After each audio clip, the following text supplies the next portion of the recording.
ఈ ప్రజలు చెప్తాంటే రోడ్లు వేయట్లేదు. ముఖ్యంగా మీరు అడగండి, మీకు సంబంధించిన ప్రజాప్రతినిధులు ఎమ్మెల్యేలని ప్రతి నియోజకవర్గంలో మీకు తెలిసిన వాళ్ళని అడగండి. వాళ్ళు కూడా అడిగి నాతో రోడ్లు వేసుకున్నారు. మా దగ్గర డబ్బులు లేని రోడ్లు వేసినామంటే ఇచ్చినాం. చాలా మంది ప్రజలకి ఆఫీసర్లకి ఇబ్బందులు ఉంటాయంటే. అలాగే ఇక్కడ మా నియోజకవర్గంలో మా ప్రజల మధ్యలో నేను ప్రజా ప్రతినిధిగా ముందుకు వస్తున్నాను. వాళ్ళు అడగడంలో నేను వేయించడంలో తప్పేంటి? నేను దాన్ని స్వీకరించాలా?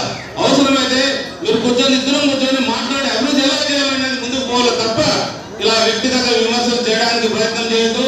నేను కంపెనీని నడుపుతున్నాననే అభిప్రాయం ఉండొచ్చు, కానీ దాంతో పాటు ఎంతో మందికి ఉపాధి కూడా ఇస్తున్నాను.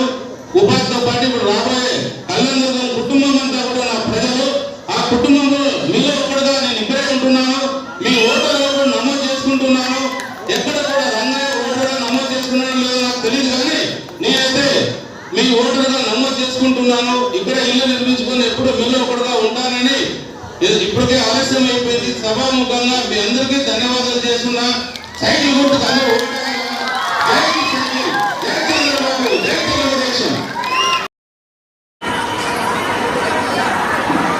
చాలా మంది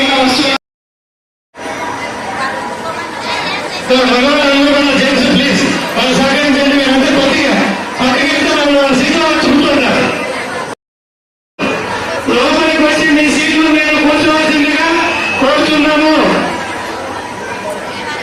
చాలా మంది ఉన్నారు ఆడవాడు బయట. అక్క అక్కడ ఉన్నటువంటి వారు అందరూ అడక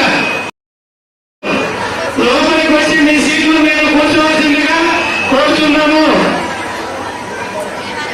చాలా మంది ఉన్నారు ఆడవాడు బయట. అక్క అక్కడ ఉన్నటువంటి వారు అందరూ అడక. నియోజకవర్గంలో కూడా మన ఓటు శాతం ఎక్కువ ఉంటుంది. ఒక అభ్యర్థి గెలవాలంటే మన ఓటు చాలా కీలకం. ఈ విషయంలో మనకు తెలుగుదేశం పార్టీ చాలా విలువిస్తుంది మహిళలకి. అది ఇప్పుడు ఓట్ల కోసమో ఎలక్షన్ కోసమో నేను చెప్పడం లేదు. మనం తెలుగుదేశం పార్టీ స్థాపించిన మన నందమూరి తారక రామారావు గారు, ఆ మహానుభావుడి దగ్గర నుంచి ఈ రోజు మన అధ్యక్షుడు చంద్రబాబు నాయుడు గారు అయితేనేమి, వాళ్ళ అబ్బాయి నారా లోకేష్ గారు మనకు చాలా విలువిస్తారు. మహిళలకి తగిన గౌరవం కూడా ఇచ్చి ప్రతి రంగాల్లో కూడా మనల్ని అభివృద్ధి రంగ పదంలో నడిచేటట్టు చేస్తారు. అయితే